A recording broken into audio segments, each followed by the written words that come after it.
ఒరే షణ్ముఖ, ఒరే షణ్ముఖ అని అవసరం ఉన్నా లేకపోయినా 4 మాటలు పిలుస్తాను. ఎందుకు పిలుస్తాను? వాడంటే నాకు ప్రీతి కాబట్టి.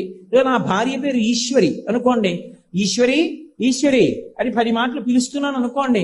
భార్యని ఈశ్వరి ఈశ్వరి అని పిలిచి, కొడుకుని షణ్ముఖ షణ్ముఖ అని పిలిచి, కూతుర్ని శ్రీవల్లి శ్రీవల్లి అని పిలిచి, మనవణ్ణి కార్తికేయ కార్తికేయ అని పిలిచి, మనవరాల్ని శ్రీకరి శ్రీకరి అని పిలిస్తే ఒక రోజు మొత్తం మీద నీ కుటుంబ సభ్యుల్ని పిలవడానికి నువ్వు ఎన్ని మాటలు పిలుస్తావు?